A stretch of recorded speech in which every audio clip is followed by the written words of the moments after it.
He was the symbol of hope for a nation. She was the embodiment of style and elegance. John and Jackie Kennedy, the perfect couple of a new era. But behind this fairy tale was a very different marriage. A marriage with too much politics, too much pain, and far too many women. Jackie lived in the shadow of a truth no one was supposed to say out loud. Secret meetings, affairs hidden behind smiles and strict protocol.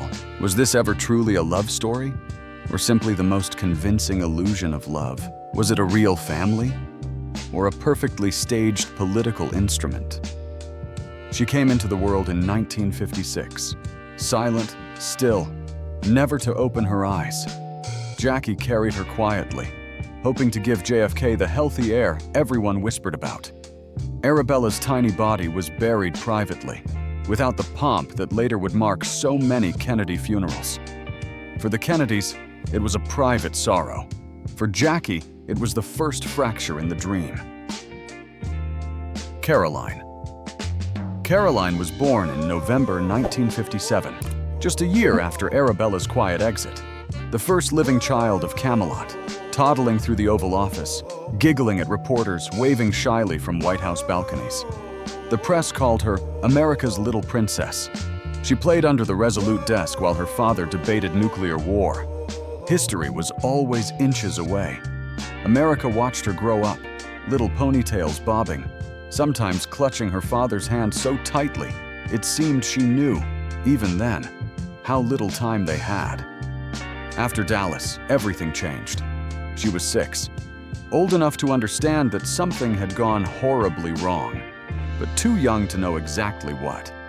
The cameras that once adored her became vultures, hungry for the tragedy of a little girl who lost her father. Caroline grew into the quieter power of her parents.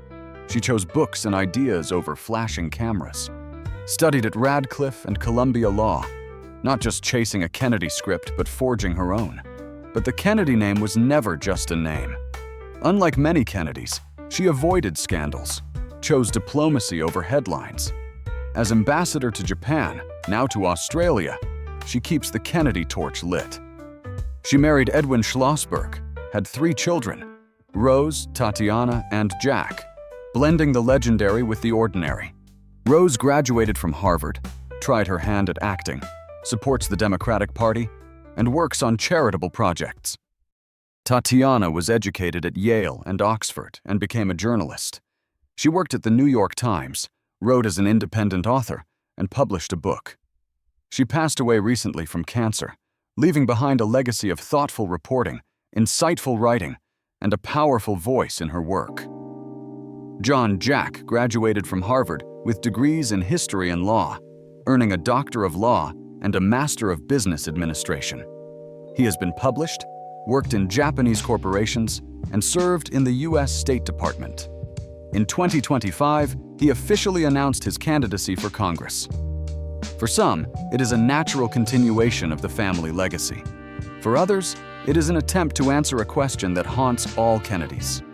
What does it mean to carry this name today? Caroline is the last direct thread from JFK and Jackie, holding it gently, like a fragile family heirloom. Graceful, composed, often private. But when she speaks, there's an echo of her father's measured cadence. The same belief that public service is a duty, not a performance. Maybe that's how she's chosen to honor the unbearable weight of being a Kennedy, by turning it into quiet, diligent work. John F. Jr. John F. Kennedy Jr. came into the world in 2 weeks after his father was elected president. He was born to be a symbol, the heir apparent to a dynasty draped in flags and tragedy. When his father was assassinated, John Jr. was 3. The salute at the funeral, a tiny boy honoring a giant, became one of America's most haunting images. John Jr. seemed almost sculpted by tragedy into America's prince. Handsome, athletic, charming. He grew up with the press, tracking his every sunburn and surfboard. He went to Brown, not Harvard, quietly pushing against family tradition. Law school, then prosecutor, trying to be useful beyond his name. But the gravity of media always pulled him back. John couldn't quite escape the gravitational pull of the spotlight. He launched George magazine, blending politics with pop culture, hoping to make civic life irresistible to a new generation. It was smart, fresh, maybe his way of preparing for his own run, though he always dodged the question. But being a Kennedy meant never fully belonging to yourself. Every woman he dated, every surfboard ride, every motorcycle accident, front page news. In 1996, he married Carolyn Bessette. Two impossibly beautiful people, haunted by the same relentless flashbulbs. Some said they were unraveling, others that they were simply human. In 1999, John piloted a small plane off Martha's Vineyard. It vanished into the ocean, swallowing him, Carolyn, and her sister. Another Kennedy taken young, dreams left half-written. Patrick Bouvier Kennedy was born in August 1963, 5 weeks premature. For 2 days, Jackie and Jack hovered over in incubators, whispering prayers. He struggled, tiny lungs fighting to catch air. Then he was gone. Another fragile life claimed by the shadow that seemed to follow the Kennedys everywhere. It was a devastation that pulled JFK out of policy meetings and into hospital corridors, pacing like any terrified father. After Patrick's death, Kennedy devoted himself to reforming healthcare and ensuring premature babies had a chance to survive, because that loss revealed how unprepared medicine still was. A few months later, JFK himself would be dead, leaving Jackie to cradle memories.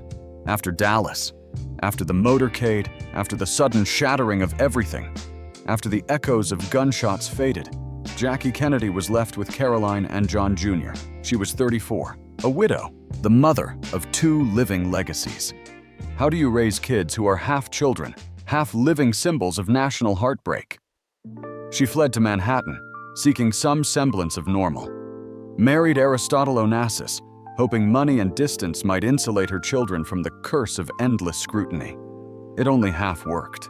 The name Kennedy was still theirs, no matter where they hid. Jackie tried to raise them as real children, not museum pieces. She read to them, pushed them toward art and books, taught them French. She made sure they understood that their father was more than a marble bust or a postage stamp. He was a man who loved sailing, who teased her about her shopping, who snuck chocolate into the house. Jackie's partner until the end of her life was jeweler Maurice Templesman, whom she considered her de facto husband, although they never married. She has often attributed the famous quote, "I married the first time for love, the second for money, and the third for companionship." When Jackie died in 1994, she left behind children who knew they were more than a last name. The assassination of John F. Kennedy, and later, the death of his son, left wounds that never fully closed. People began to whisper about the so-called Kennedy curse, a string of tragedies, they said, too cruel to be coincidence. But maybe that was just the press trying to wrap heartbreak in a neat little headline. So whatever happened to John and Jackie Kennedy's children, Arabella never breathed. Patrick lived for 2 days. John Jr. soared brightly and was swallowed by the sea. Caroline decided to stand still, to let the name be hers on her own terms. The Kennedy children carried a legend so vast, it sometimes seemed to devour the people inside it. Subscribe and tell us in the comments whose story you want to uncover next. Thanks for watching.